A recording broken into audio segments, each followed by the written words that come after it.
بسم الله الرحمن الرحيم ويرضاه أشهد أن لا إله إلا الله وحده لا شريك له وأشهد أن محمدا عبده ورسوله لا نبي بعده. Kita lanjutkan membahas kitab Al-Mulakhas bi Syarh Kitab At-Tauhid ta'lif Fadilatul Syekh Dr. Shalih bin Fauzan bin Abdullah Al-Fauzan hafizahullah taala. Kita masih membahas hadis berkaitan dengan bahwa Nabi sallallahu alaihi wasallam tidak bisa memberikan manfaat kepada seorang pun, bahkan kepada pamannya sendiri, menunjukkan bahwasanya tidak ada seorang pun yang bisa memberikan manfaat atau mudarat. Akan tetapi yang bisa memberikan manfaat atau mudarat adalah Allah semata. Kemudian kita lanjutkan membahas dari penjelasan hadis ini, yaitu hadis riwayat Ibnu Al-Musayyib dari bapaknya Al-Musayyib, dan ini kisah tentang wafatnya Abu Talib, di mana tatkala itu dihadiri oleh Nabi sallallahu alaihi wasallam dan juga kedua temannya Abu Talib, Abu Jahal dan Abdullah bin Abi Umayyah. Kemudian kata Syekh Shalih Fauzan, maka lin nabi ay ma yanbaghi. Jadi tidak sepantasnya bagi seorang nabi untuk mendoakan kebaikan bagi siapa? Bagi kaum musyrikin jikalau mereka sudah wafat. Wa huwa khabarun bi ma'na nahyi, dan ini sebetulnya khabariyah, ya. Jumlahnya jumlah khabariyah, akan tetapi maknanya adalah larangan, yaitu insya'iyah, jumlah insya'iyah. Maka alin nabi al-makna al-ijmalil hadis, makna secara global untuk hadis ini adalah kana Abu Talibin yahmi an-nabiy sallallahu alaihi wasallam min adza qaumihi. Dahulu Abu Talib melindungi Nabi sallallahu alaihi wasallam dari gangguan kaumnya. Bayangkan Abu Talib, ya, melindungi siapa? Nabi sallallahu alaihi wasallam dari gangguan kaumnya. Wa fa'ala min himayatihi ma lam yaf'alhu ghairuhu minan nas.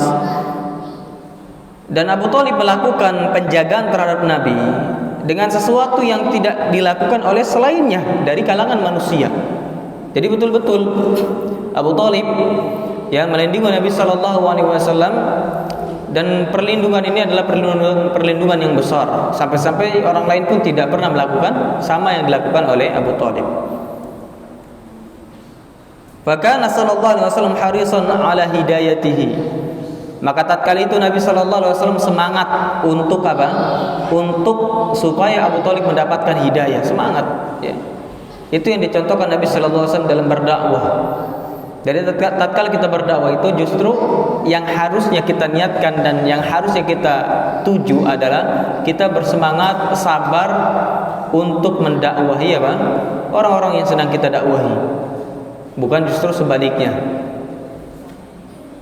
Kita bimbing manusia untuk berada di jalan yang benar, berada di jalan yang hak, meninggalkan perkara yang samar, yang buruk, meninggalkan perpecahan, meninggalkan permusuhan, ya. Itu namanya dakwah. Kita mengajak manusia untuk bersatu, kita mengajak manusia untuk saling bergandengan di atas kebenaran. Itu namanya dakwah, sebagaimana Rasul sallallahu alaihi wasallam semangat untuk membimbing Abu Talib. Wa min dzalik annahu 'adahu lamma marida faja'ahu wa huwa fi siyaqil mauti, ya, wa 'arada 'alaihi al-islam.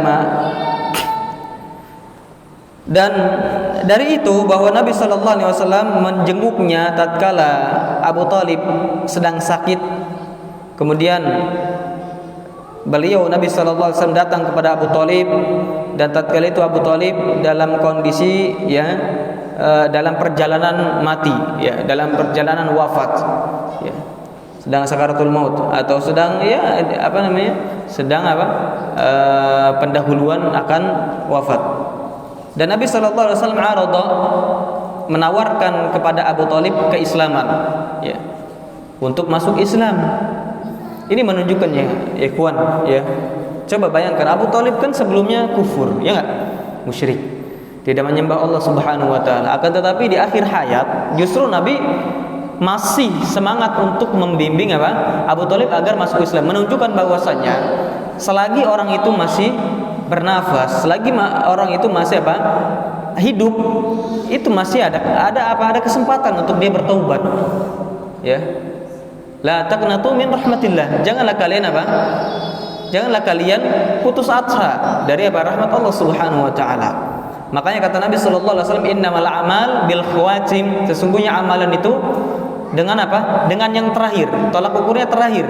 Kalau misalkan selama hidupnya dia sholat, ngaji, puasa, ibadah, di penghujung umur melakukan kesyirikan, kira-kira hukumnya apa? Musyrik atau muslim?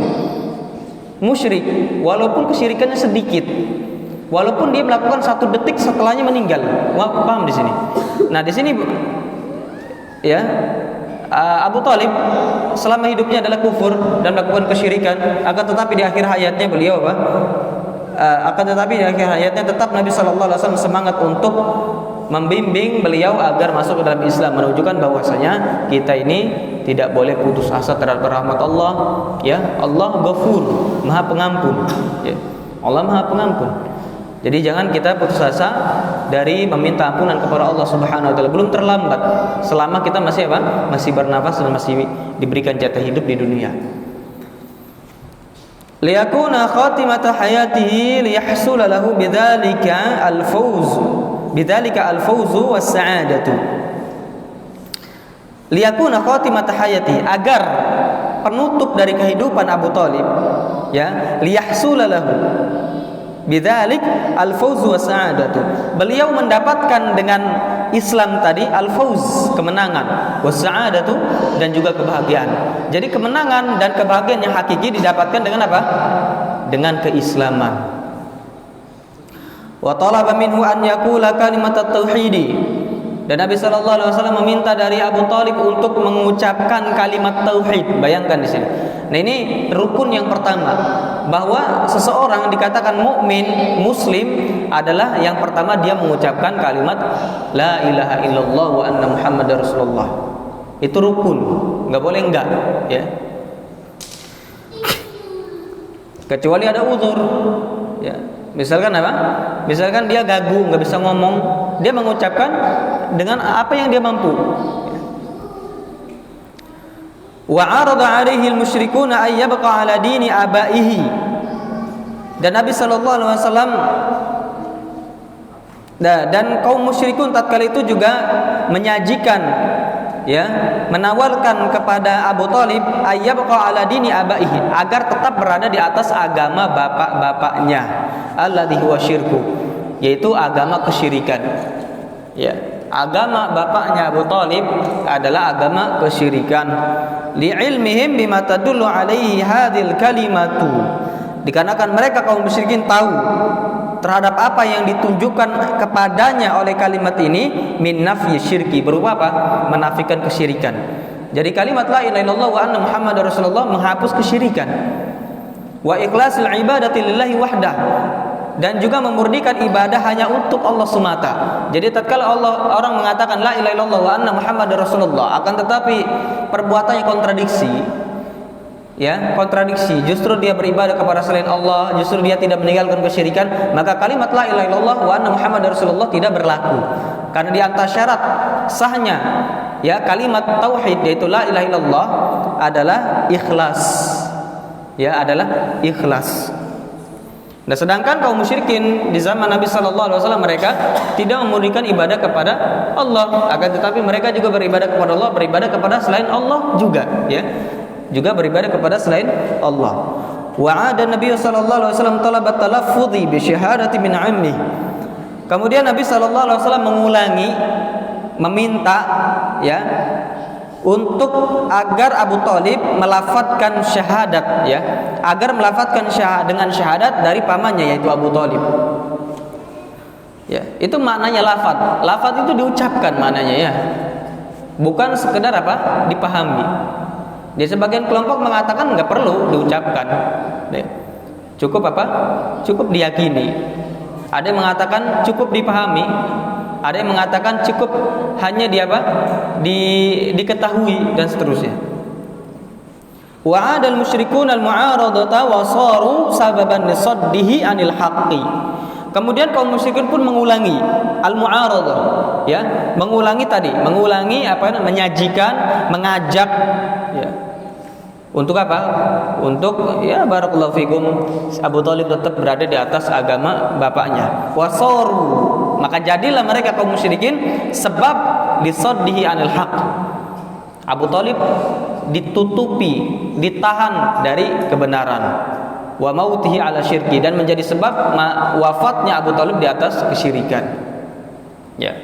Nah, ini barakallahu fikum, demikianlah syaitan, jin, mereka tidak akan putus asa untuk menyesatkan kaum muslimin, orang-orang yang beriman, orang-orang yang berada di atas kebenaran. Demikian juga orang-orang yang berada di atas penyimpangan dari orang-orang yang mengaku dirinya muslim, itu sama, mereka tidak akan putus asa untuk menyesatkan seorang yang berada di atas kebenaran. Ya, mereka menawarkan sekian banyak kebaikan untuk apa? Untuk orang itu meninggalkan al-haq, kebenaran. Mereka juga, ya, menghalangi seseorang dari kebenaran dengan cara yang keras, dengan cara fisik, dengan cara, ya, kekuatan dan seterusnya. Itu adalah ahlul batil, ya. Jadi pasti ada ahlul batil pada setiap generasi, pada setiap daerah, pada setiap daulah, negara dan seterusnya. Pasti ada ahlul batil yang mereka senantiasa menghalangi manusia dari kebenaran.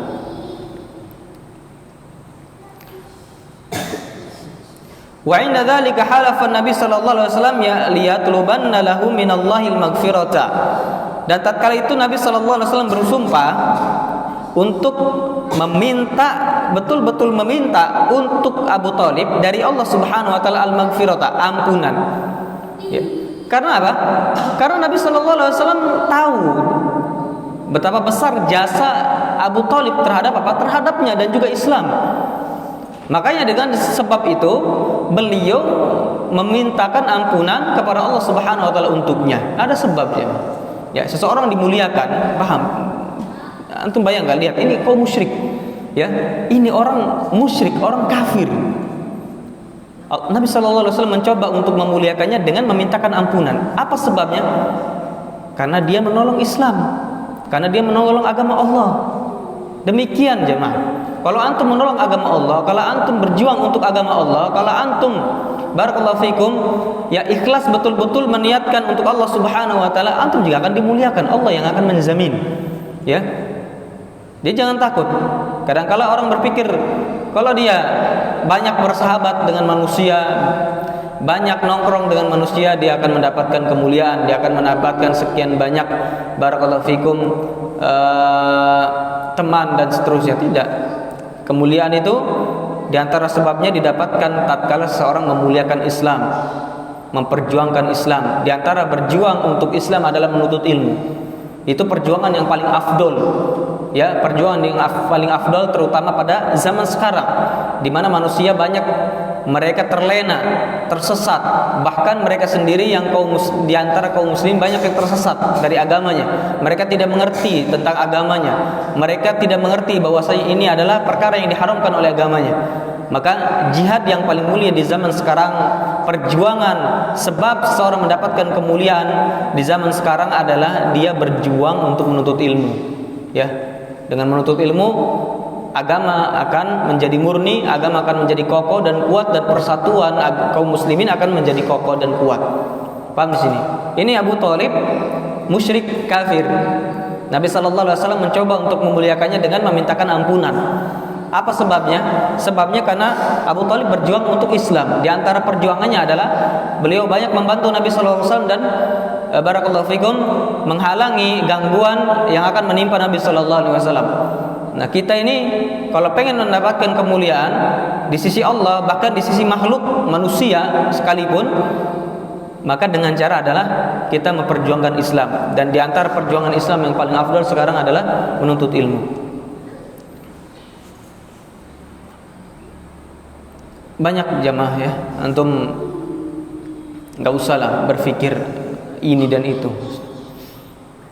Itu mondok nggak usah antum pikir nanti kalau anak mondok terus anak nggak tahu cara kerja, anak nggak tahu cara menghasilkan uang, anak nggak tahu begini dan begitu. Nanti kalau misalkan anak punya anak istri gimana ngasih makan mereka, nggak usah banyak mikir itu. Ya, belajar aja. Rizki di tangan Allah Subhanahu Wa Taala. Apa yang antum dapatkan itu sudah ketentuan Allah. Apa yang tidak antum dapatkan itu juga sudah ketentuan Allah. Ya, orang hidup itu menunjukkan rizkinya masih ada, nggak mungkin. Ya, karena dia hidup itu menunjukkan ada rizkinya masih ada. Jadi nggak usah takut. Nah, kadang-kala di antara penuntut ilmu itu banyak berpikir. Ya, makanya sebagian mereka sambil bekerja, sambil nyari penghasilan, nggak ada masalah sebetulnya. Kalau apa? Kalau untuk membantu menuntut ilmunya. Tapi kalau dia mencari hak penghasilan untuk barakallahu fikum, untuk misalkan sampingan, misalkan dia sudah punya kecukupan tapi pengen punya sampingan juga supaya lebih. Nah, ini kurang afdal. Kenapa? Karena pasti menyita waktu kefokusan dia untuk menuntut ilmu. Enggak usah, ya. Allah Subhanahu Wa Taala yang menakdirkan rezeki untuk kita. Jadi antum enggak usah banyak mikir. Sekarang ini bagaimana caranya antum istiqomah, itu aja. Bagaimana caranya istiqomah menuntut ilmu, mendapatkan ilmu yang berkah, ya. Tidak harus banyak, akan tetapi bermanfaat, itu yang kita cari. Ya. Itu yang kita cari. Dengan cara apa? Dengan cara kita meninggalkan maksiat dan juga berjuang untuk menuntut ilmu. Gimana caranya bisa mendapatkan ilmu yang bermanfaat? Kadang antum nggak bisa, ikhwan, nggak bisa kita ini kadang tidak tergambar. Sekarang mungkin setelah dijelaskan ini antum merasakan ya bertambah imannya, tapi setelahnya pasti berkurang juga. Banyak manfaatnya. Anak sendiri merasakan luar biasa. Dulu menuntut ilmu nggak berpikir mau bagaimana nanti kehidupan depannya, nggak berpikir. Nuntut ilmu aja. Dan alhamdulillah juga bisa menikah, ya, punya anak juga alhamdulillah nggak kelaparan, ya. Padahal kalau dipikir-pikir dulu nggak punya skill, nggak punya barakallahu fikum keahlian untuk mencari uang, nggak punya sama sekali. Apa mau jadi buka bengkel nggak bisa, potong rambut nggak bisa, ya. Apalagi misalnya mijet juga nggak bisa, nggak ada keahlian sama sekali. Mau nyawah nggak ada ladang, nggak punya ladang, punya. Mau jualan nggak ada modal, nggak ada dulu. Tapi alhamdulillah bisa juga menikah, bisa juga punya anak, bisa juga ngontrak, bisa juga punya motor, alhamdulillah. Ya. Padahal dulu nggak pernah berpikir itu, nggak pernah berpikir. Nah itu barakallahu fikum, karena kita ini punya jatah rezeki. Nanti kita punya istri juga punya jatah ya rezeki. Istri kita punya jatah rezeki juga. Anak kita juga punya jatah rezeki dari Allah Subhanahu Wa Taala. Nggak usah takut, ya. Nggak usah antum berpikir anak mau jadi orang sukses dengan cara belajar ilmu dunia. Belum tentu. Kan banyak sarjana yang nganggur, banyak yang nggak punya kerjaan, yang masih minta ke orang tuanya, banyak. Antum mau berlomba-lomba dengan mereka yang ribuan orang, yang miliaran orang yang belajar agama itu sedikit, orang yang belajar umum, yang berjuang untuk umum itu lebih banyak, ya. Antum mau jadi apa, ya? Tukang bengkel bersaing, ya enggak? Warung kecil juga bersaing, tukang sayur bersaing. Apa yang enggak bersaing dari kehidupan dunia? Enggak ada. Apalagi kantoran, ya. Apalagi apa kerjaan yang enggak ada persaingan dari pekerjaan dunia? Ada enggak? Enggak ada. Ada enggak? Hah? Tukang serabutan aja bersaing. Pengamen aja bersaing. Tukang parkir aja bersaing, sampai bunuh-bunuhan gara-gara lapak, ya enggak? Iya, enggak ada Jadi kalau antum malah mau mencari dunia, ya berarti apa? Antum siap-siap untuk bersaing. Itu aja. Dan persaingan dunia itu nggak bakal sehat. Nggak ada namanya teman dalam persaingan dunia, nggak ada. Ya. Jadi apa yang antum mau perjuangkan? Kalau antum berjuang untuk agama, dunia pasti ikut, mau nggak mau.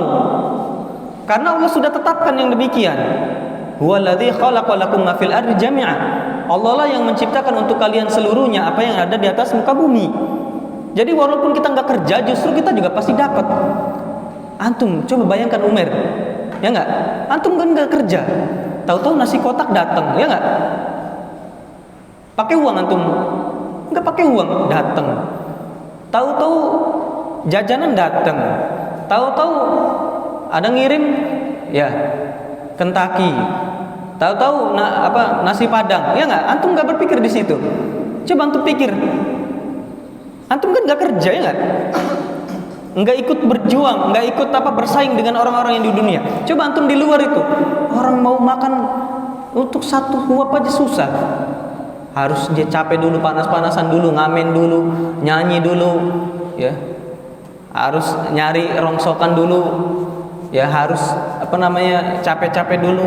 Antum cuman lagi baca Al-Quran, tahu-tahu dibagikan nasi kotak. Coba ya kan? Coba antum berpikir aja di sini, ya. Nah, itulah kemuliaan sejati. Jadi kalau antum pengen dimuliakan, maka muliakan diri antum dengan apa? Dengan memuliakan agama. Nggak ada yang lain. Kalau antum yakin betul-betul bahwasanya agama kita ini adalah agama yang mulia dan harus dimuliakan, ya, insya Allah antum akan dimuliakan dengan sebab itu. Taib. Munasabatul hadis. Barakallahu fiik. Fa'anzalallahu al-man'a min dzalik. Maka Allah turunkan larangan dari itu, dari mendoakan kaum musyrikin. Ya. Jadi sebab seseorang tidak mendapatkan kemuliaan di sisi Allah adalah kesyirikan. Itu bayangkan antum ya. Dan kesyirikan itu tolak ukurnya tidak kecil, tidak besar, sama. Mau dia kesyirikannya cuma secuil, tetap dikatakan kesyirikan. Mau kesyirikannya besar, tetap dikatakan kesyirikan. Gak ada perbedaan. Paham di sini? Kalau sudah syirik, syirik. Kalau musyrik. Gak ada syirik yang sedikit, syirik yang besar, gak ada. Ya, syirik semuanya sama. Gak ada yang sedikit, gak ada yang banyak, maksudnya gitu. Barakallahu fiik. Wa bayyana lahu anna al-hidayata biyadillah. Dan Allah menjelaskan bahwa yang namanya hidayah hanya ada di tangan Allah. Hidayah apa yang ada di tangan Allah? Hidayah apa? Hidayah dua, irsyad dan taufik. Hidayah apa yang di tangan Allah? Hidayah yang ada di tangan Allah, hidayah apa? Hidayah itu taufik. Hidayah irsyad ada pada kita, yaitu bimbingan, mengajarkan. Itu namanya hidayatul irsyad. Yatafaddalu biha ala man yasha, yang Allah berikan, anugerahkan dengan hidayah tersebut kepada orang yang Allah kehendaki. Li'annahu ya'lamu man yasluhu laha, karena Allah Subhanahu wa taala mengetahui orang yang cocok dengan hidayah. Allah tahu. Kalau kita malas menuntut ilmu, itu ada sebab. Mungkin maksiat, makanya Allah tidak berikan kesemangatan. Karena nggak cocok kita banyak maksiatnya, ya nggak? Mungkin kurang ikhlas menuntut ilmunya. Banyak faktor. Jadi kita harus introspeksi diri. Allah lebih tahu tentang apa? Tentang siapa yang berhak menerima hidayah. Ya, hidayah taufik, masuk Islam, hidayah menuntut ilmu, Allah lebih tahu. Ya. Coba antum bayangkan, antum cuman segelintir orang. Di luar sana banyak. Loh, kenapa cuman antum yang dipilih? Ya. Karena Allah tahu ya siapa yang berhak menerimanya. Dan Allah juga tahu siapa yang tidak berhak menerimanya. Mimman la yasluh, dari orang yang tidak berhak menerimanya. Munasabatul hadis lil bab, kecocokan hadis ini untuk bab adalah anna Rasul sallallahu alaihi wasallam la yamliku naf'an. Dan antum akan menyesal kelak kalau tidak bersyukur, tidak memanfaatkan hidayah dari Allah, akan menyesal. Ya. Allah muliakan kita dengan kemuliaan yang paling besar dan tidak dimiliki oleh mereka di luar sana, yaitu kemuliaan menuntut ilmu. Dan kemuliaan ini akan antum rasakan setelah antum keluar dari sini. Ya, setelah antum keluar dari sini, hilang kesempatan tadi, antum akan rasakan betapa pentingnya ilmu, betapa pentingnya ya memanfaatkan kesempatan dari Allah Subhanahu wa taala. Antum pernah nggak bertemu orang-orang yang mantan pondok, sudah tua misalkan, dia nggak lagi seperti orang pondok, misalkan dia jadi pegawai atau misalkan jadi luntang-lantung. Coba antum tanya kepada mereka, jujur, kira-kira nyesel nggak dulu mondoknya seperti ini? Kira-kira nyesel nggak keluar dari pondok? Antum tanya ke mereka coba. Antum mungkin nggak ngerasakan karena antum belum merasakan seperti mereka. Cuman sebelum antum menyesal, antum harus berpikir, harus lawan diri kita ini. Antum mau di umum juga sama. Kalau sifatnya malas juga. Jangan berpikir nanti kalau misalkan saya kuliah, saya akan semangat. Tidak seperti modok. Enggak. Kalau memang sifatnya malas. Ya. Makanya kita harus banyak-banyak berdoa kepada Allah Subhanahu wa taala dari apa? Dari sifat kasal, dari sifat malas.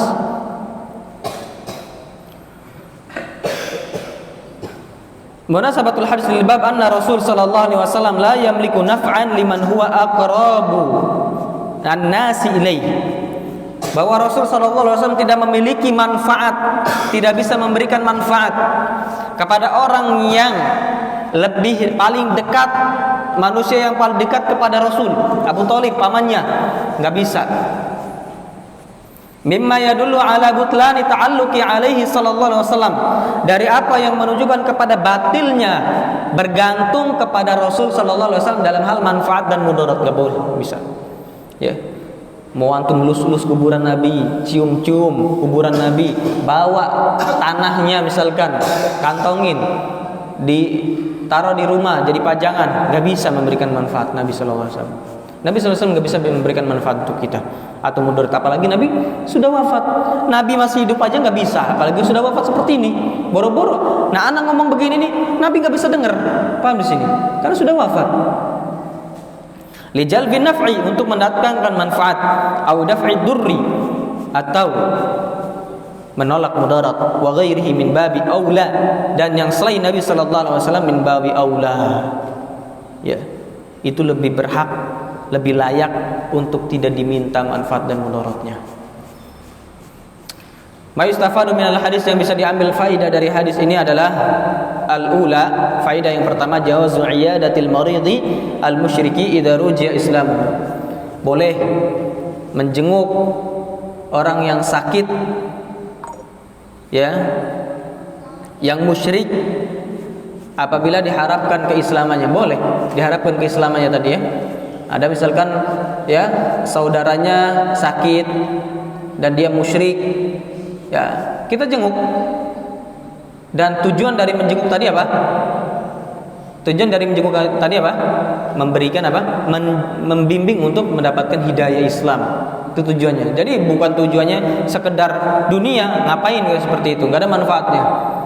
Ya, nggak ada manfaatnya. Karena kita menjenguk orang kafir, orang musyrik, nggak ada manfaatnya. Tapi apa? Tujuannya adalah untuk membimbing dia untuk memeluk Islam. Itu tujuannya. Asalnya yang kedua, madarratu ashabis su, ya, buruknya teman-teman buruk, wa qarna'i syarri 'alal insan, dan teman-teman yang buruk terhadap manusia. Ini teman buruk ini luar biasa, ya ikhwan, pengaruhnya terhadap kita ini. Makanya betul Nabi sallallahu alaihi wasallam mengatakan apa? Agama seseorang itu adalah dilihat terhadap agama temannya. Jadi agama seseorang itu tergantung agama temannya. Paham di sini? Kalau temannya baik, pasti baik dia. Kalau temannya buruk, pasti dia buruk. Walaupun sebelumnya baik. Orang baik gak mungkin mau berteman dengan orang yang buruk. Sebaliknya, sebagaimana orang miskin, orang kaya tidak mau berteman dengan orang miskin. Paham di sini? Gak bisa berkumpul antara apa? Keburukan dengan kebaikan dan sebaliknya. Antum naruh satu saja jeruk busuk, paham di sini? Antum beli, misalkan si Feros beli apa? Satu kerdus jeruk bagus, mahal. Antum beli jeruk busuk satu biji, antum taruh jeruk busuk tadi apa? Di antara jeruk-jeruk yang bagus. Apa yang terjadi? Busuk semuanya, ya enggak? Paham di sini? Nasi bagus, antum taruh sedikit aja, 1 sendok nasi basi seluruhnya. Itu adalah buruknya teman yang buruk. As-salisa, yang ketiga, anna ma'na la ilaha illallah tarku ibadatil asnam. Bahwa makna la ilaha illallah camkan ini. Makna la ilaha illallah adalah meninggalkan beribadah kepada berhala. Beribadah itu bisa apa? Bisa meminta-minta, bisa sujud, bisa sholat untuknya, bisa berkorban untuknya, itu enggak ada namanya. Kepada berhala-berhala tadi. Kalau orang mengucapkan la ilaha illallah, konsekuensinya enggak boleh apa? Beribadah kepada selain Allah. Meminta kepada selain Allah berarti apa? Beribadah kepada selain Allah. Dan meninggalkan wali-wali, meninggalkan orang-orang soleh, wa ifradullahi bil ibadah, dan konsekuensinya adalah mengesahkan Allah dengan ibadah. Wa annal musyrikina ya'rifuna ma'naha, dan kaum musyrikin mengetahui makna kalimat itu. Makanya apa? Makanya tatkala Nabi sallallahu alaihi wasallam membimbing Abu Thalib mengucapkan la ilaha illallah, Abu Jahal mengatakan at-targhabu amillati abik atau Abdul Muttalib. Apakah engkau ingin meninggalkan agama Abdul Muttalib? Menunjukkan dia ngerti bahwasanya kalimat la ilaha illallah adalah kalimat tauhid yang mengeluarkan seseorang dari kesyirikan dan memasukkan seorang kepada tauhid. Ngerti dia maknanya. Ya, bukan enggak ngerti berarti. Wa anal musyriki ar-rabi'ah, yang keempat, anna man qala la ilaha illallah an ilmin, bahwa orang yang mengatakan la ilaha illallah dari ilmu, wa yaqinin, dan dari keyakinan, wa i'tiqadin, ya, dan dari sama keyakinan, yakin wa i'tiqad, makna dakhala fil Islam, maka dia masuk dalam Islam. Itu syaratnya. Jadi mengucapkan la ilaha illallah itu diantara syaratnya adalah dia harus mengilmui la ilaha illallah. Kalau enggak mengilmui, dia enggak tahu konsekuensi dari la ilaha illallah. Dia harus meyakini. Kalau enggak meyakini, ini seperti apa? Orang-orang munafik, mengucapkan secara lisan akan tetapi di hatinya beda. Al-khamisah, yang kelima, annal a'mala bil khawatim, dan bahwasanya amalan itu dengan yang paling terakhir. Ya. Jadi antum, barakallahu fikum, kalau melihat orang yang buruk, antum doakan kebaikan. Kalau melihat orang yang baik, antum harapkan baginya apa? Kebaikan. Tidak sebaliknya. Antum melihat orang yang buruk, antum cap buruk, dan antum cap diri antum lebih baik. Tapi doakan, ya. Karena amalan itu tergantung akhirnya. Bisa jadi apa? Di akhir hayat dia bertobat kepada Allah. Jadi jangan anggap remeh orang. Kita melihat orang yang buruk, kita doakan dia keburukan, dan kita berdoa agar tidak sepertinya. Ya. Kalau kita melihat orang yang baik, kita doakan istiqomah, dan kita berdoa agar sepertinya. Ya. As-sadisa tahrimul istighfari lil musyrikin wa tahrimu muwalatihim wa mahabbatihim. Haram memintakan ampunan untuk kaum musyrikin, dan juga haram berloyalitas dengan mereka dan mencintai mereka. Haram mencintai kaum musyrikin karena agama mereka, itu haram hukumnya. Tapi kalau mencintai kaum musyrikin secara tabiat, kebetulan si Aldi ini punya tetangga cantik, musyrik kafir, dia cinta. Tapi cintanya cinta tabiatnya, namanya laki-laki melihat perempuan cantik suka, ya enggak? Antum normal kan? Iya, maksudnya suka. Nah itu tabiat. Nah yang seperti ini itu enggak ada, itu tabiat, maka tidak berdosa. Tapi kalau dia misalkan dengan cinta tadi membutakan, saya juga akan masuk Nasrani ya. Yang penting dia mau menikah denganku. Nah ini berarti apa? Ini membutakan. Enggak boleh. Menjerumuskan kepada kemudorotan. Paham di sini? Cinta kepada kaum musyrikin atas agama mereka hukumnya haram. Tapi kalau cinta tabiat, ini pun harus dibatasi. Itu tidak bisa kita halangi, tidak bisa kita, barakallahu fikum, hilangkan. Demikian juga contohnya seperti seorang anak, kebetulan bapaknya adalah kafir musyrik. Dia cinta kepada bapaknya, sebatas seorang bapak. Karena memiliki apa? Ikatan ya bapak dan anak, antara bapak dan anak. Asabi butlanu ta'alluqi ala Nabi sallallahu alaihi wasallam, batil bergantung kepada Nabi sallallahu alaihi wasallam wa ghairi, dan yang selain Nabi dalam hal apa? Dalam hal dijalbin naf'i, mendatangkan manfaat, au daf'i durri, dan menolak mudarat. Jadi antum tergambar ya, orang-orang yang datang ke kuburan tadi meminta manfaat, menolak bala, itu kebatilan seluruhnya. Kalau Nabi sallallahu alaihi wasallam tidak berhak diperlakukan demikian apalagi yang selain Nabi. As-samin yang ke-8, ar-raddu ala man za'ama Islam Abi Thalib. Bantahan terhadap orang yang menyangka bahwasanya Abu Thalib masuk Islam. Nah, sebagian orang menyangka Abu Thalib itu masuk Islam. Sebagian kelompok menyangka dari kelompok-kelompok Islam bahwasanya Abu Thalib masuk Islam, ya. Berarti hadis yang kita baca ini menurut mereka adalah hadis yang tidak sahih. At-tasi'ah ke-9, at-tasi'ah madarratu taqlidil aba. Mudarat, buruknya taklid terhadap nenek moyang, buruk. Masa dalam beragama melihatnya nenek moyang. Nenek moyangku begini, kakekku begini, nenekku begini, maka aku juga begini, enggak boleh. Ya, itu adalah agama yang dipeluk oleh kaum musyrikin. Mereka hanya mengikuti nenek moyang mereka. Wal akabir, dan orang-orang pembesar mereka mengikuti. Ya.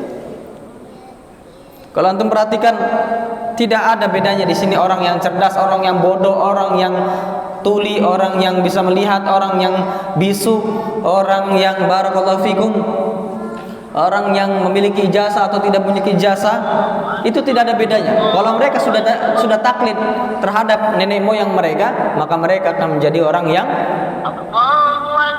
bodoh atau dungu. Nggak bisa membedakan mana baik, mana buruk. Ya, bukankah di luar sana orang-orang yang taklid itu orang-orang profesor, orang-orang S3, orang-orang yang ilmunya dalam, orang-orang yang cerdas, orang-orang yang hafal Al-Quran.